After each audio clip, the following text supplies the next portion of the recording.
Flat Earth Clues Part 1, The Empty Theater.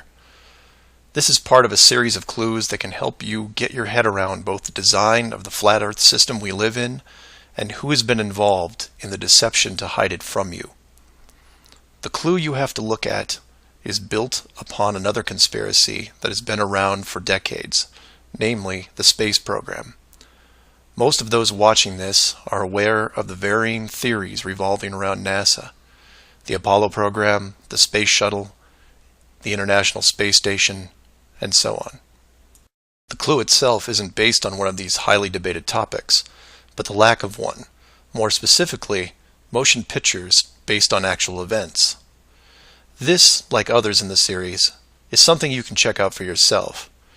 Everything you need to reference this is online. To begin, think of all the movies involving space travel that you've seen in your lifetime. You'll start with the obvious: Star Wars, Star Trek, Alien, just to name a few. In fact, if you go through your own personal list, you could probably come up with over 100 different off-world movies without breaking much of a sweat. That part is easy.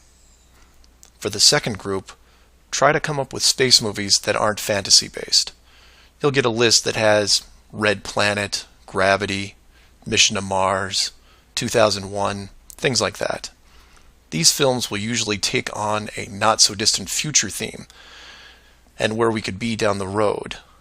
And it's still a pretty good-sized list. These first two groups of films are encouraged by the authority, because they reinforce the globe model through assumption. The entertainment system demands that the globe view and solar system concept is a given. Therefore, the actual worldview must also be true. Or to put it another way, if you're using your suspension of disbelief as you watch a movie like, say, Gravity, then subconsciously you're reinforcing the movie right on top of the real world. The more of these movies you watch and enjoy, the more the lines blur between what you want to believe and what you actually know.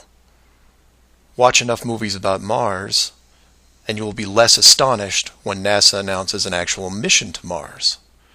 Same with the Moon, other solar systems, and so on. Releasing the movie 2001: A Space Odyssey in 1968, right before the actual Moon missions, was no accident. It took the greatest director of all time 5 years to make, and several people who saw the theater screenings claimed that many military groups were listed in the credits, only to be removed years later. But 2001 is just a side note of this clue. For those who really want to dig into Stanley Kubrick's hidden vision, I highly recommend the documentary Room 237. A link to it is below as well. Now you are aware of the first two groups of space films. There are those that contain generous amounts of fantasy, and those who try to paint our near future. These two groups are easy to find. The third group is a challenge, and again, that's where things get interesting. The Moon missions concluded in 1972, and even though it's still considered the greatest achievement by mankind, no fact-based movies were made regarding it until The Right Stuff was released in 1983. Now you might say that it had only been 11 years, and maybe it was tough to get the rights, and so on, but that's not what made the film interesting. The movie ran extremely long for 1983, coming in at 3 hours and 12 minutes. It was an exhaustive look at the astronaut selection process, the competition, and the training facility itself.